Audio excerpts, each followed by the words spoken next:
And page number 199 question number 7, ये दोनों question आज हम कंप्लीट करेंगे ताकि हमारा एक्सरसाइज के सारे क्वेश्चंस हम पूरे कंप्लीट कर पाए। ठीक, तो हमारा क्वेश्चन 6 एंड 7 सॉल्व करने के बाद हमारे एक्सरसाइज के सारे क्वेश्चंस कंप्लीट होते हैं। तो फर्स्ट क्वेश्चन आज का पेज 197 क्वेश्चन 6, इस क्वेश्चन में अगर हम लास्ट में देखते हैं तो हमें पूछा है prepare Vijay's capital account showing amount payable to his executor and give working of Vijay's share of goodwill and profit up to the date of his death। तो वर्किंग नोट भी हमें प्रिपेयर करना यहाँ कंपलसरी है और हमें पूछा है सिर्फ डिसीज पार्टनर्स कैपिटल अकाउंट, इसीलिए हमने जिसका डेथ हुआ विजय का उसका ही कैपिटल अकाउंट ओपन किया हुआ है। बट जब भी एडमिशन, रिटायरमेंट, डेथ होता है तो रिवैल्यूएशन होता है। इस रिवैल्यूएशन पे प्रॉफिट लॉस होगा, वो प्रॉफिट लॉस हमें पार्टनर्स में डिस्ट्रीब्यूट करना पड़ता है।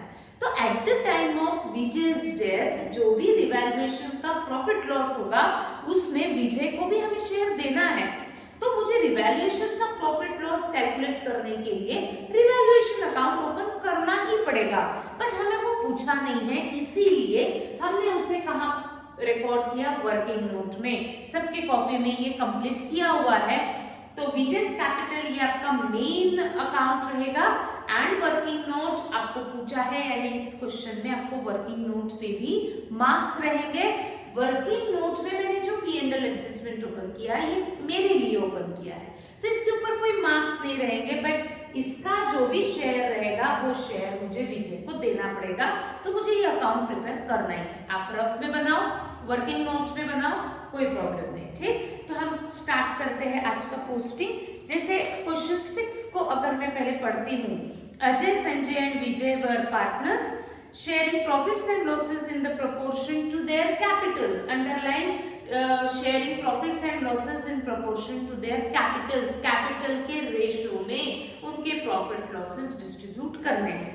तो कैपिटल का हमें रेशियो लेना पड़ेगा। तो मैं कैपिटल्स देखती हूँ, अजय, संजय, विजय 60,000, 40,000 and 20,000।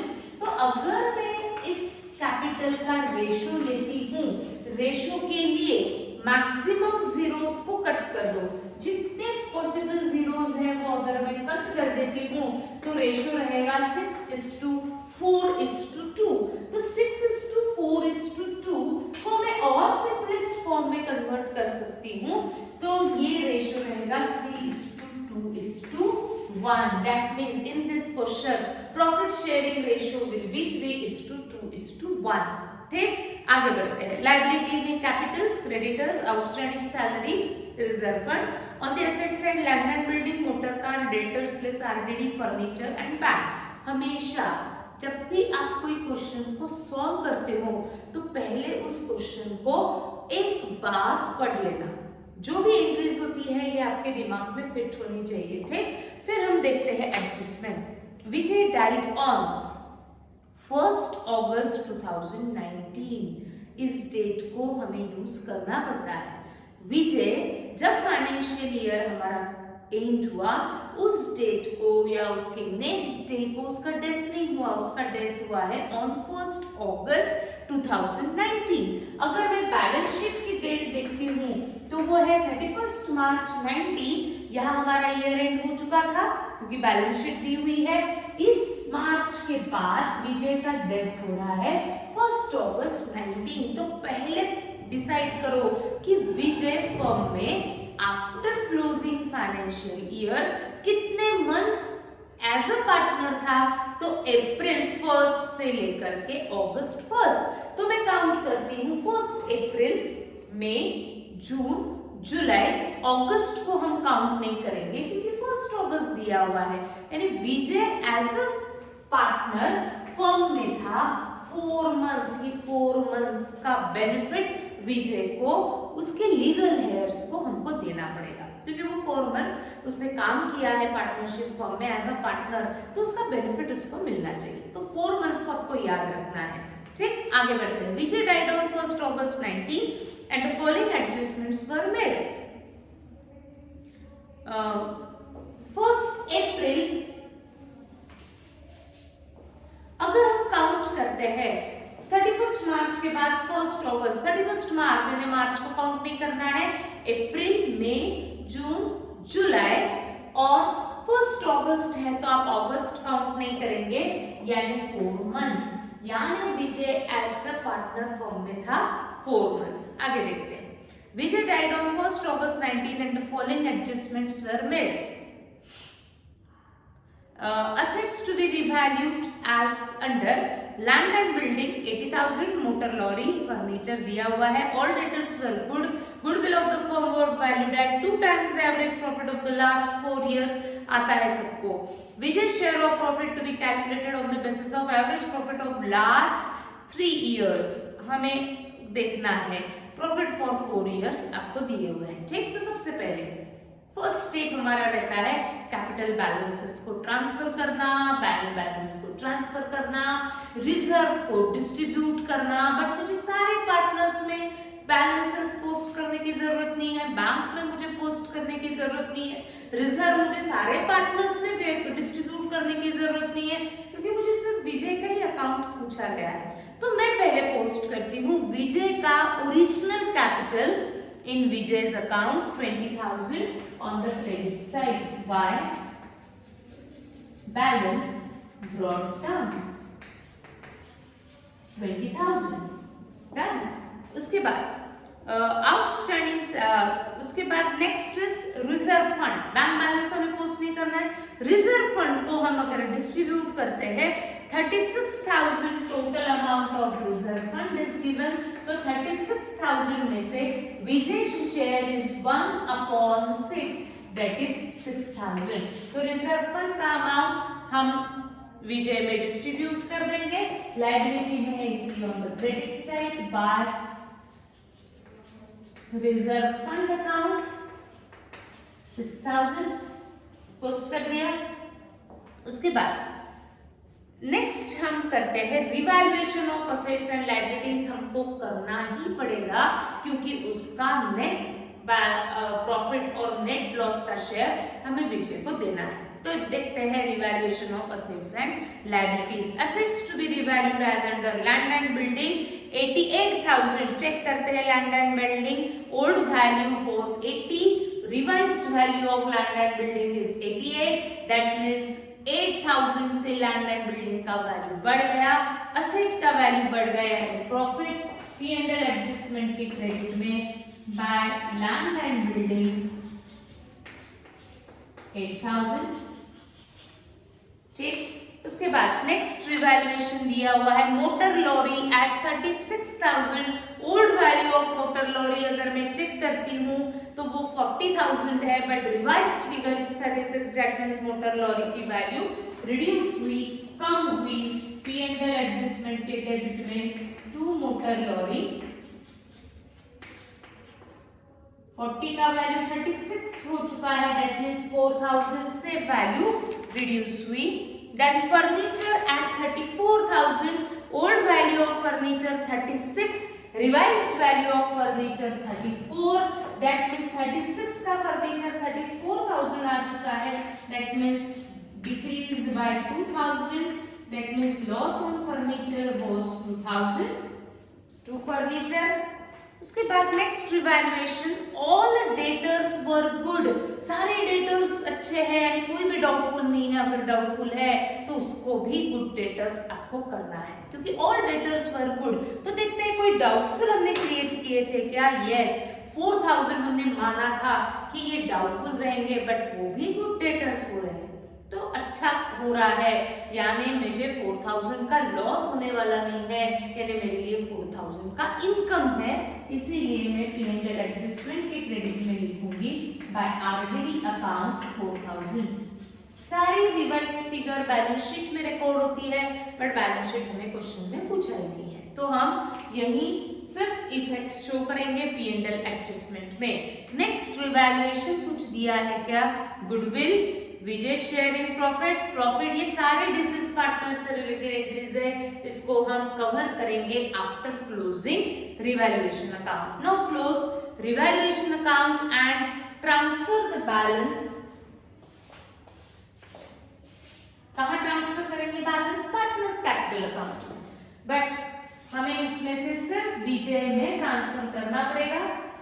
12,000 minus 6,000, 4 and 2 that is balance 6,000। इस 6,000 को हम 3/6, 2/6 एंड 1/6 में अगर डिवाइड करते हैं तो हमें आएगा 3,000, 2,000 एंड 1,000। तो हम यहाँ मेंशन कर लेते हैं 2 पार्टनर्स दिए हुए हैं, Ajay, Sanjay and Vijay. Ajay capital working notes में प्रिपेयर कर रहे हैं तो आपको पूरा लिखना ही है।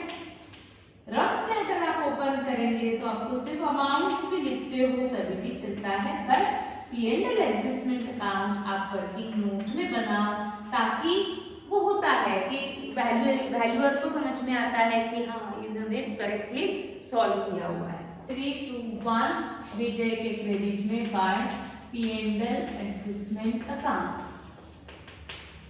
1,000। हमने सिर्फ अजय में विजय में ट्रांसफर किया क्योंकि विजय का अकाउंट पूछा गया है। उसके बाद अब सारी non revaluable assets liabilities balance sheet में पुट्स होती है, हमको करने की जरूरत नहीं है।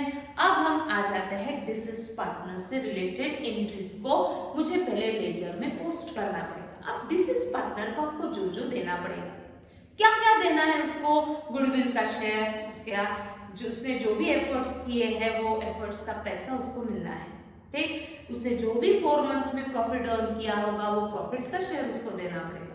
तो गुडविल कितना देना है, प्रॉफिट के लिए क्या असम्पशन लेना है, ये सारी इंफॉर्मेशन आपको क्वेश्चन में दी जाती है। देखते हैं point number 3, goodwill of the firm valued at 2 times the average profit of the last 4 years। यानी गुडविल आपको हमेशा वैल्यू करना ही है डेथ में। अब ये डेथ में जब मैं गुडविल को वैल्यू करूंगी तो वो कितना लेना है, 2 times the average profit। जो भी एवरेज प्रॉफिट आएगा उसको 2 times जो रहेगा that is your goodwill of the firm. But ये एवरेज प्रॉफिट कितनी इयर्स का लेना है, for the last 4 years। 4 years का एवरेज लो, उसको 2 times से बढ़ाओ, फिर मिलेगा आपको गुडविल ऑफ द फर्म, और वो गुडविल ऑफ द फर्म में विजय को उसका शेयर दे दो। तो मुझे बहुत सारी चीजें को कैलकुलेट करना पड़ेगा। पहले मैं कैलकुलेट करूंगी एवरेज प्रॉफिट, फिर मैं उसको ट्वाइस यानी डबल करूंगी तो मुझे मिलेगा गुडविल ऑफ द फर्म, उसमें मुझे कैलकुलेट करना पड़ेगा विजय का शेयर। बट ये सबको मैं ओरली या रफ में कैलकुलेट नहीं करूंगी, हम प्रिपेयर करेंगे हमेशा इन वर्किंग नोट। तो फर्स्ट वर्किंग नोट तो हमारी बन चुकी है P&L adjustment account. Second working note हम रिकॉर्ड करेंगे वैल्यूएशन ऑफ गुडविल। बहुत बार हमने किया हुआ है, तो सबसे पहले हम सेकंड वर्किंग नोट में लिखेंगे वैल्यूएशन ऑफ गुडविल।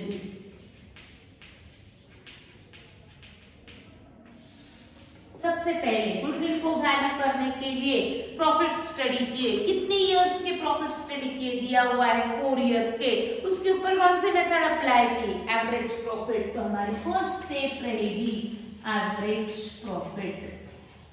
कितने इयर्स का लेना है, 4 इयर्स का। फॉर्मूला बनेगा 4 years profit that is total profits upon number of years. अब मुझे चाहिए 4 इयर्स के प्रॉफिट, क्या दिए हुए हैं क्या क्वेश्चन में, देंगे ही वो। देखो लास्ट पॉइंट में profit for 4 years were first year 12, 24, 14, 22। 12,000 plus 24,000 plus 14,000 plus 22,000 divided by 4 years के प्रॉफिट है इसलिए divided by 4। Take the total of numerator 12 plus 4 36, 36 plus 14 50 plus 22 that is 72,000 divided by 4। यानी 72,000 divided by 4 अगर मैं करती हूँ तो ये आएगा 18,000 is the average profit। अब ये आया एवरेज प्रॉफिट। उन्होंने गुडविल के लिए क्या कंडीशन दी है, 2 times the average profit is goodwill of the firm। जो भी एवरेज प्रॉफिट आएगा उसको आप अगर डबल करेंगे तो गुडविल मिलेगा। तो सेकंड स्टेप में goodwill of the firm is equal to 2 into average profit, that is 2 into 18,000, that means 36,000 is goodwill of the firm। But हमें पूछा है सिर्फ विजय का अकाउंट, तो मुझे सिर्फ गुडविल में किसको डिस्ट्रीब्यूट करना पड़ेगा, विजय को। तो इसीलिए next step Vijay's share in goodwill 36,000 into Vijay's profit sharing ratio will be 1/6, यानी कितना आएगा 6,000। यानी विजय को गुडविल में कितना शेयर पेएबल है फर्म को, 6,000 अमाउंट पेएबल टू विजय। तो एंट्री पास होंगी goodwill to Vijay's capital. Credit to whom money is payable, इसलिए goodwill to Vijay's capital account. Vijay's capital के क्रेडिट में बाय गुडविल 6,000 आ गए यहाँ तक।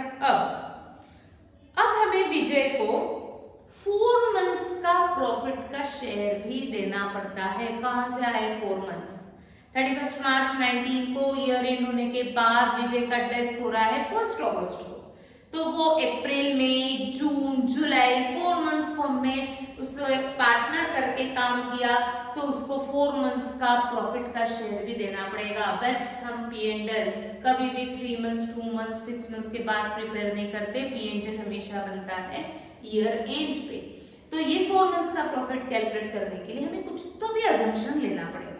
क्या अजम्पशन लेना है, कौन सा प्रॉफिट अज्यूम करना है, ये सब क्वेश्चन में दिया जाता है। पॉइंट नंबर 4 दिया हुआ है, Vijay's share of profit to be calculated on the basis of average profit of last 3 years. 3 years के एवरेज प्रॉफिट का बेस लो और विजय का 4 मंथ्स का शेयर कैलकुलेट करो।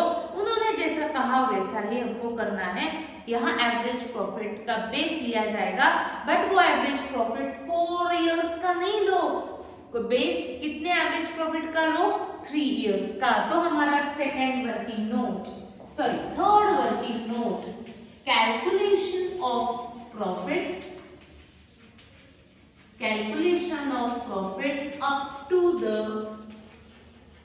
Date of his death. Calculation of profit up to the date of his death. ठीक, तो इस प्रॉफिट को कैलकुलेट करने के लिए हमने अजम्पशन लिया 3 इयर्स के एवरेज प्रॉफिट का। तो फर्स्ट स्टेप में हम कैलकुलेट करेंगे एवरेज प्रॉफिट, 3 इयर्स प्रॉफिट्स और total profits upon number of years. But उन्होंने फर्स्ट 3 इयर्स कहा है कि लास्ट 3 इयर्स का है, दिया हुआ है लास्ट 3 इयर्स, यानी आपको प्रॉफिट्स दिए हैं 4 इयर्स के, बट आपको लेने कौन से है, लास्ट 3 इयर्स। अगर मैं लास्ट 3 इयर्स देखती हूँ तो 24, 14 एंड 22, यानी फर्स्ट ईयर आपको स्किप करना है। 24, 14 एंड 22 ये 3 इयर्स का प्रॉफिट का बेस लेना है, इसलिए डिवाइडेड बाय 3। तो ये आएगा 38, 60 divided by 3, that is 20,000 is average profit। इस average profit को बेस लेते हुए हम कैलकुलेट करेंगे विजय's शेयर इन प्रॉफिट। ठीक, तो अब हमें ये 20,000 एवरेज प्रॉफिट आया, बट ये पूरे साल भर का रहेगा। बट विजय को हम पूरे ईयर का प्रॉफिट नहीं देंगे, उसे 4 मंथ्स ही काम किए हैं, तो उसको सिर्फ 4 मंथ्स का शेयर दिया जाएगा। तो 4 मंथ्स शेयर इन प्रॉफिट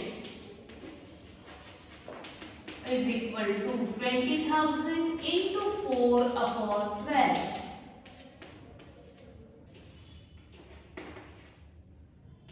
6,666 6.66, तो हम इसमें कैलकुलेट करते हैं विजय's शेयर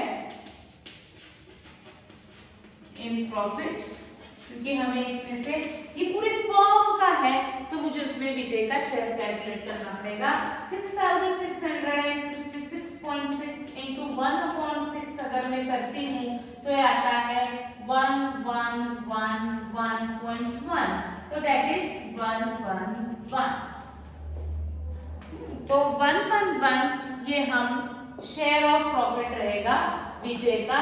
तो 1111 ये 4 मंथ्स का प्रॉफिट विजय को पेएबल है, इसलिए विजय के क्रेडिट में bye 1111 this amount of profit is payable to Vijay. Rule says credit to whom money is payable, इसीलिए Vijay's capital account credit, P&L suspense account debit. क्यों सस्पेंस? क्योंकि ये आपका एक्चुअल प्रॉफिट नहीं है, it is assumption profit, estimated profit, इसलिए हम उसको सिर्फ P&L में लिख सकते हैं क्योंकि प्रॉफिट P&L से निकलता है। तो मुझे ये P&L का ही प्रॉफिट है, बट मैंने ये एक्चुअल P&L ओपन करके प्रिपेयर कैलकुलेट नहीं किया है, मैंने अजम्पशन लेके कैलकुलेट किया है, इसलिए इस P&L को मैंने नाम दिया P&L सस्पेंस अकाउंट। विजय कैपिटल अकाउंट के क्रेडिट में बाय P&L सस्पेंस अकाउंट 1111। और कोई एंट्रीज है क्या, पहले चेक कर लेते हैं। कहीं भी कुछ मेंशन नहीं है तो हम इसको क्लोज करके बैलेंस को कैलकुलेट कर सकते हैं। ठीक, तो take out the total of credit side,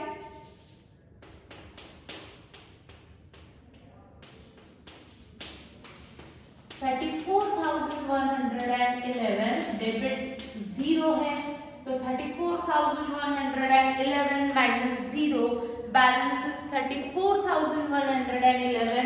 this amount is payable, this is partner का ये अमाउंट पेएबल है, बट विजय को तो हम पे नहीं कर सकते, उसका डेथ हो चुका है, तो उसके लीगल हेयर्स को, उसके एग्जीक्यूटर्स को, उसके लीगल रिप्रेजेंटेटिव्स, ये 3 में से आप कुछ भी लिख सकते हैं, बट हम बैलेंस करेंट डाउन या विजय's लोन अकाउंट नहीं लिख सकते, इसीलिए इसके सामने लीगल हेयर्स अकाउंट या आप इसके सामने एग्जीक्यूटर्स लोन अकाउंट भी लिख सकते हो। एग्जीक्यूटर्स यानी ही उसके लीगल हेयर्स पे लीगल रिप्रेजेंटेटिव्स। डन, तो 34,111 ये अब इतना क्वेश्चन तो सबको आना ही चाहिए। ठीक, आगे बढ़ते हैं, हमारा आज का नेक्स्ट क्वेश्चन दैट इज 7।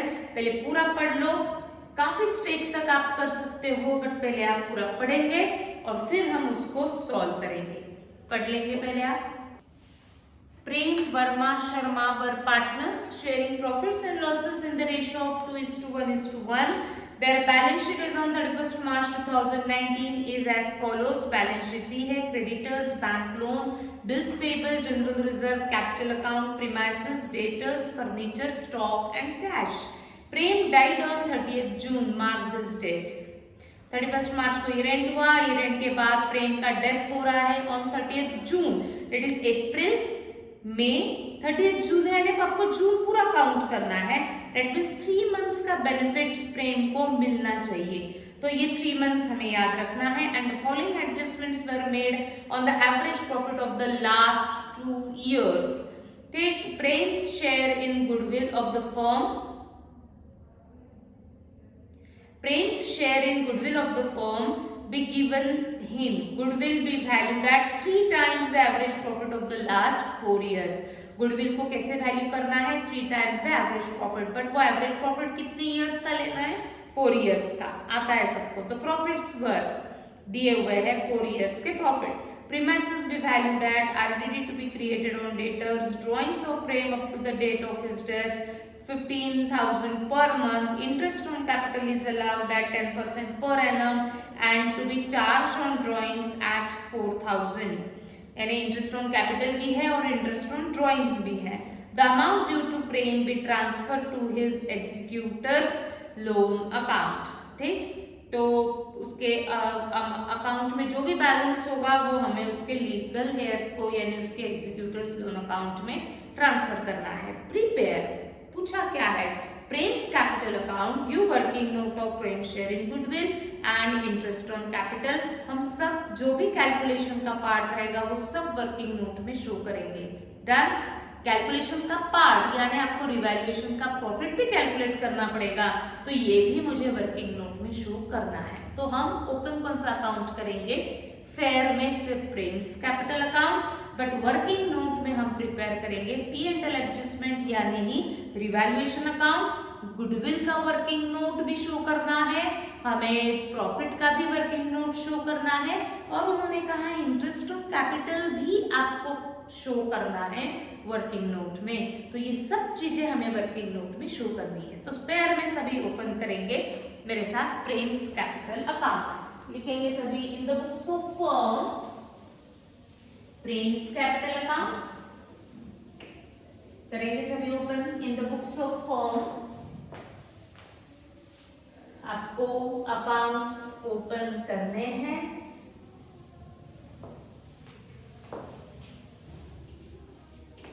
सिर्फ Prem's capital account. Working note में आप पहले दिखाएंगे P&L adjustment account in the books of firm Prem's capital account.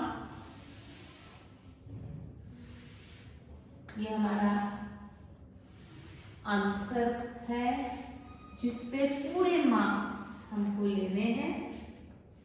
Working note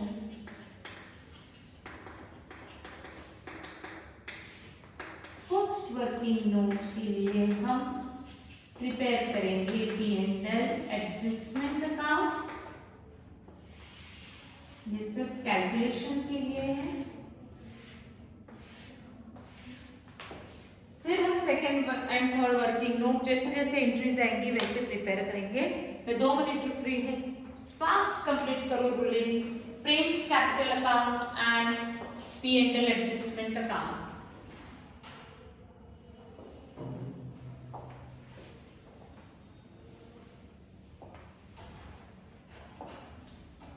done ना। अब प्रेम का ही कैपिटल है। अब मैं पूरा नहीं बताऊंगी कि सारे पैटर्न्स को वो हम पोस्ट नहीं करेंगे क्योंकि हमें प्रेम का ही अकाउंट पूछा।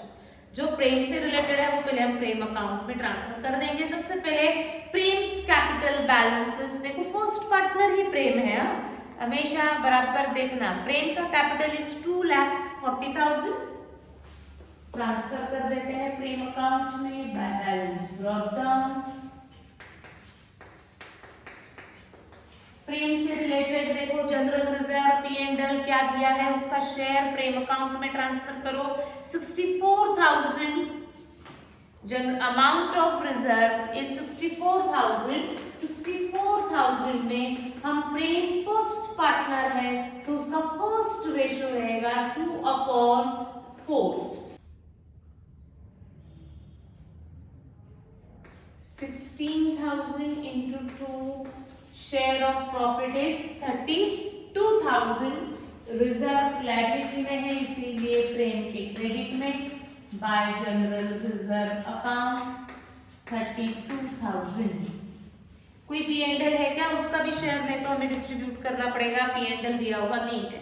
फिर हम क्लोज पहले करते हैं solve revaluation of assets and liabilities. First 2 point Prem से रिलेटेड है, ये हम बाद में पोस्ट करते हैं। Third point premises to be valued at 2,80,000। Premises की वैल्यू अगर मैं चेक करती हूँ तो वो ओल्ड बैलेंस शीट में दी हुई है 240 बट रिवाइज्ड एट 280 यानी 40,000 से वैल्यू बढ़ गई। That means profit by premises account 40,000। उसके बाद next is RDD of ₹8,000 to be created on debtors. RDD को RDD के साथ ही कंपेयर किया जाएगा। Old value of RDD question में दिया हुआ नहीं है यानी 0 है, बट न्यू RDD आपको 8,000 करनी है यानी लॉस बढ़ रहा है। P&L एडजस्टमेंट के डेबिट में to RDD account 8,000।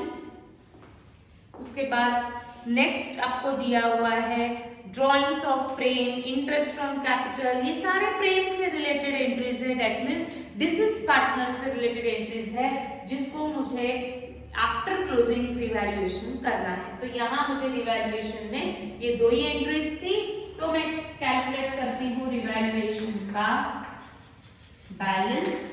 40,000 minus 8,000 is 32,000। 32,000 में से 2/4, 1/4 एंड 1/4 अगर मैं कैलकुलेट करती हूँ तो 16, 8 एंड 8, तो 16,000 शेयर रहेगा first partner, that is Prem's capital. यहाँ आपको तीनों शेयर लिखने हैं क्योंकि हमने पूरा अकाउंट ओपन किया हुआ है, ठीक। Second partner is Verma and Sharma, 2 वर्मा's capital and 2 शर्मा's capital।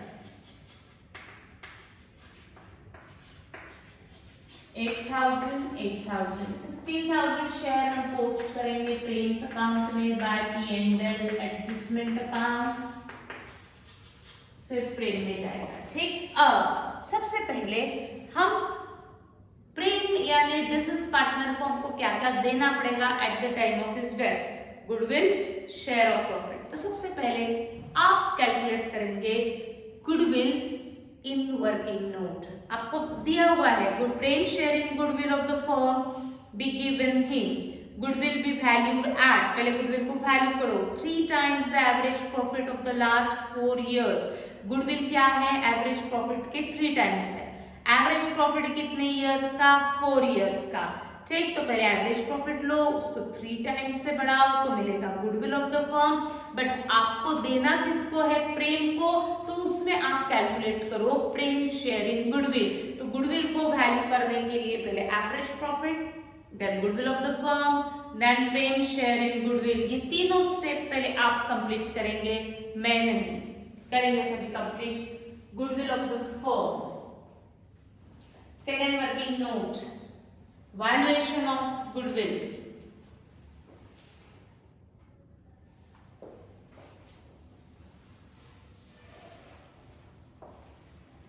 फटाफट वैल्यूएशन ऑफ गुडविल।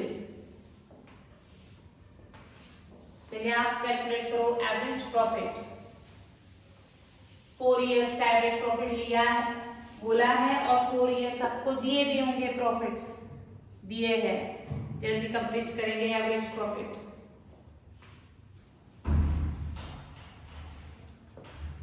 फिर उस एवरेज प्रॉफिट को हेल्प या बेस लेते हुए हम कैलकुलेट करेंगे गुडविल ऑफ द फर्म, जिसके लिए आपको कंडीशन दी है 3 times the average profit is your goodwill of the firm.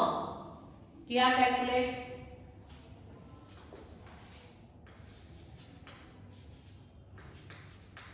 Goodwill को जब लिखते हो ना तो कैलकुलेशन ना लिखते हुए वैल्यूएशन लिखा करो ना। गुडविल को हमेशा वैल्यू करते हैं, वैल्यूएशन ऑफ गुडविल। देखो सब आगे बढ़ चुके होंगे, वीडियो को आगे नहीं बढ़ाना है, आपको आगे बढ़ना है, ठीक। एवरेज प्रॉफिट,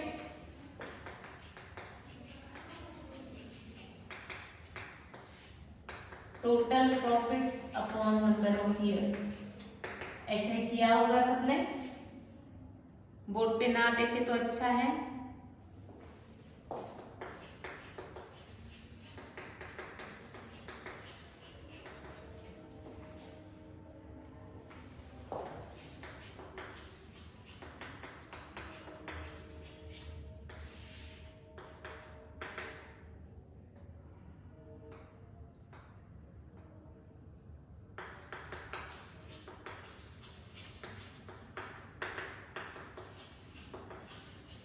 बोर्ड से ना देखें,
Prem's share in goodwill,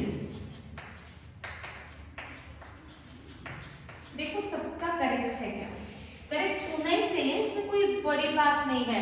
average profit लिया गया है 4 इयर्स का, तो 4 इयर्स के प्रॉफिट ऐड किए डिवाइडेड बाय 4, एवरेज प्रॉफिट आया 1 लाख, बट गुडविल के लिए कंडीशन दी है 3 टाइम्स द एवरेज प्रॉफिट, तो मैंने एवरेज प्रॉफिट को 3 टाइम्स कर दिया, दैट इज मल्टीप्लाई बाय 3, ये आया total goodwill of the firm, but उसमें मुझे देना है प्रेम को, तो 3 लाख में से मैंने प्रेम का शेयर कैलकुलेट किया, तो मैंने प्रेम का रेशो यूज किया, तो आया 1,50,000। This amount is payable to Prem, credit to whom money is payable, इसीलिए Prem's capital account credit 1,50,000, goodwill amount is payable, इसीलिए एंट्री पास की, goodwill account debit to Prem's capital account credit, तो हम इसको प्रेम्स कैपिटल के क्रेडिट में लिखेंगे बाय गुडविल अकाउंट 1,50,000।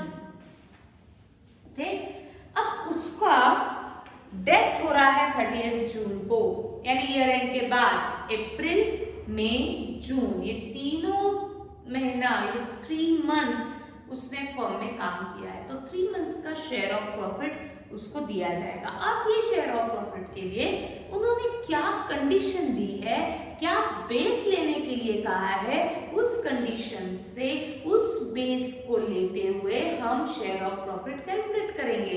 देखते हैं क्या दिया है। First point, Prem died on 30th June 19 and the following adjustments were made on the average profit of the last 2 years। प्रेम का जब डेथ हुआ तब जब आप प्रॉफिट कैलकुलेट करेंगे तो वो प्रॉफिट का बेस क्या लो, average profit of last 2 years, तो 2 इयर्स का एवरेज प्रॉफिट लिया जाएगा, बट वो एवरेज प्रॉफिट आएगा पूरे 1 ईयर का, तो उसमें मुझे कैलकुलेट करना पड़ेगा अप्रैल मई जून, दैट इज 3 मंथ्स का प्रॉफिट, और उसमें मुझे देना है सिर्फ प्रेम को, तो प्रेम शेयर, पहले आप कैलकुलेट करेंगे। Second third working note, that is calculation of profit up to the date of his death। Calculation of profit up to the date of his death, ये प्रॉफिट को कैलकुलेट करने के लिए प्रॉफिट को study किया गया, but study करने के लिए उन्होंने लिया है average profit of last 2 years, तो पहले लास्ट 2 इयर्स का एवरेज प्रॉफिट लो, वो 12 मंथ्स का है, उसमें 3 मंथ्स का, उसमें प्रेम का शेयर, फटाफट कैलकुलेट करेंगे सभी। Calculation of profit up to the date of his death.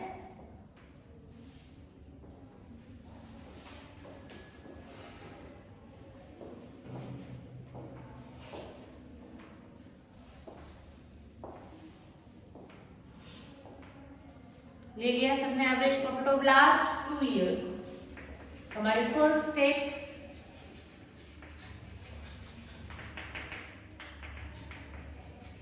या 2 इयर्स प्रॉफिट भी लिख सकते हैं, टोटल प्रॉफिट्स भी लिख सकते हैं।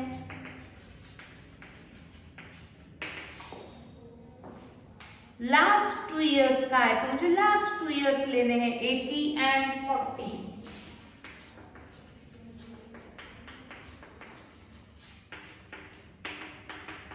1,20,000 divided by 2, average profit is 60,000, but ये average profit means on an average 1 year का profit is 60,000, but हम प्रेम को पूरे 1 year का नहीं देंगे, हम सिर्फ 3 months का देंगे, तो 3 months share in profit।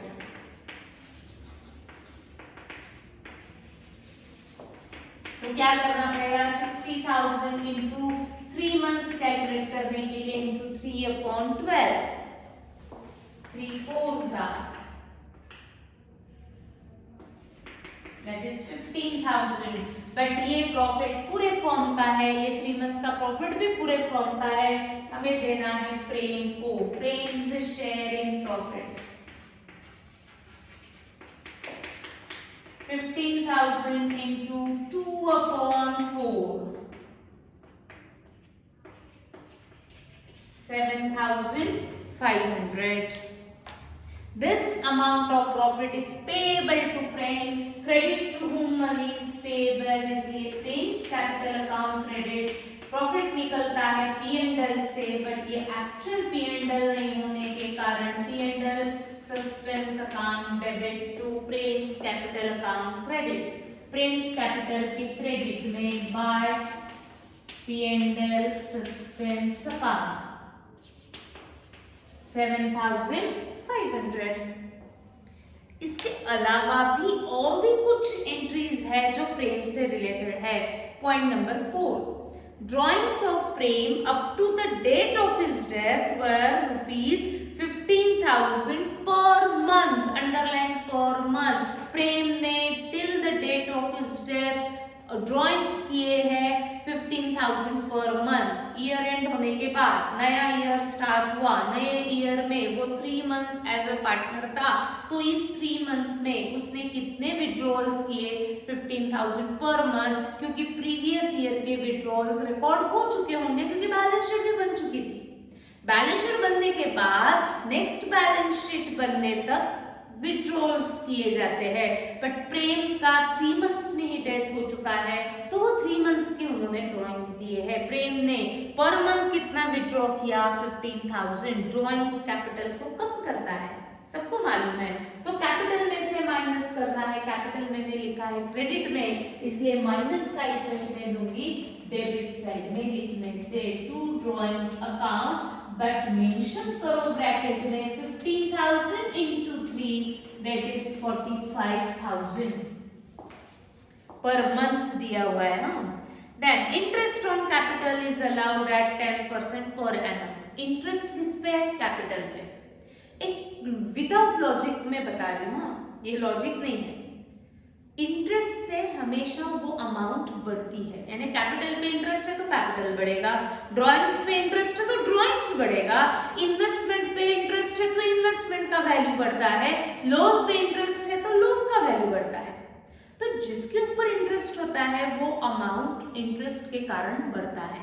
Capital पे इंटरेस्ट है तो ये कैपिटल का अमाउंट बढ़ाएगा. जब कैपिटल का अमाउंट बढ़ाता है तो मुझे कैपिटल में वो ऐड करना है. जब मैं कैपिटल में ऐड करती हूँ तो मैंने कैपिटल क्रेडिट में लिखा है, तो इसमें ऐड करने के लिए मैं उसके ऊपर का इंटरेस्ट भी क्रेडिट में लिखूंगी. ये विदाउट लॉजिक है. इंटरेस्ट ऑन कैपिटल हमेशा, लॉजिक क्या है? इंटरेस्ट ऑन कैपिटल फर्म पे करती है प्रेम को. दैट मींस ये अमाउंट पेएबल टू प्रेम है. Credit to whom money is payable, इसलिए वो कहाँ लिखी जाएगी? क्रेडिट में. बट ये अगर नहीं समझता तो कैपिटल के ऊपर इंटरेस्ट है ना, कैपिटल क्रेडिट में है तो उसके ऊपर का इंटरेस्ट भी क्रेडिट में ही आएगा. ऐसा भी आप याद रख सकते हो. कितना परसेंट है? 10%. तो मुझे ये इंटरेस्ट ऑन कैपिटल को वर्किंग में शो करने के लिए उन्होंने कहा है, देखो क्वेश्चन में, and show the working note of goodwill and interest on capital. आपको इंटरेस्ट ऑन कैपिटल भी वर्किंग में शो करना है कैलकुलेट करते हुए. तो फोर्थ वर्किंग नोट हमारा रहेगा calculation of interest on capital. कितना है रेट ऑफ इंटरेस्ट? 10%. किस पे है? कैपिटल पे. कितना है कैपिटल? ओरिजिनल 240. तो कैलकुलेट करते हैं 2,40,000 पे 10%, बट पर एनम है ना, तो पर एनम है तो उसका डेथ कब हुआ? जून में. तो हम नए साल में वो कितने मंथ्स फर्म में पार्टनर था? 3 मंथ्स. तो उसको हम देंगे सिर्फ 3 मंथ्स का इंटरेस्ट, इसलिए इंटू 3/12. ठीक. तो कैलकुलेट करते हैं 2,40,000 पे 10% is 24,000, but this is for per annum, इसलिए 3/12 यानी 6,000. That means interest on capital is 6,000. ये interest on capital लिखा जाएगा on the credit side, क्योंकि ये कैपिटल की अमाउंट को बढ़ाएगा और ये अमाउंट प्रेम को पेएबल रहेगा. फर्म पे करेगी इंटरेस्ट प्रेम को कैपिटल में. ठीक. एंड सेम में and to be charged on drawings also. Interest capital पे भी तो है ही, पर ड्राइंग्स पे भी है, बट ड्राइंग्स पे आपको कैलकुलेट नहीं करना है, उन्होंने डायरेक्टली इंटरेस्ट ऑन ड्राइंग्स का अमाउंट दे दिया है। अच्छा, ये 4000 क्या है? इंटरेस्ट ऑन ड्राइंग्स है, तो ड्राइंग्स के ऊपर का इंटरेस्ट ड्राइंग्स को बढ़ाएगा ना। ड्राइंग्स कहाँ लिखा है? डेबिट में, तो इसमें मुझे ऐड करना है, ड्राइंग्स में मुझे ऐड करना है, तो मैं कहाँ लिखूंगी उसको? डेबिट में ही लिखूंगी, इंटरेस्ट ऑन ड्राइंग्स। जहां ड्राइंग्स लिखा उसी के ही साइड में उसका इंटरेस्ट भी लिखा जाता है, जहां कैपिटल लिखा उसी साइड में उसका इंटरेस्ट भी लिखा जाता है, क्योंकि ये दोनों वैल्यूज को ऐड करता है। कैपिटल में ऐड करने के लिए क्रेडिट में लिखा, ड्राइंग्स में ऐड करने के लिए डेबिट में लिखा। या ड्राइंग से रिलेटेड इंटरेस्ट सारी माइनस ही होती है ना कैपिटल में से, तो उसके अपोजिट साइड में, कैपिटल के अपोजिट साइड में ड्राइंग्स भी, उसके ऊपर का इंटरेस्ट भी, ऐसा भी आप याद रख सकते हो। अब सारी एंट्रीज हो चुकी है। Now close Prem's capital account and find out the balance. Calculate करते हैं।